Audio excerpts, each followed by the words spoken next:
Pertempuran yang melibatkan dua negara bekas Uni Soviet masih terus berlangsung. Baik Rusia maupun Ukraina, keduanya sampai saat ini belum menemukan titik terang untuk bisa segera berdamai.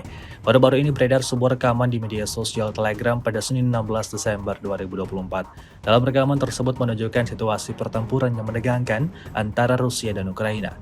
Prajurit kubu Moskow tampak intens meluncurkan serangan bertubi-tubi dari kendaraan militer yang dioperasikannya.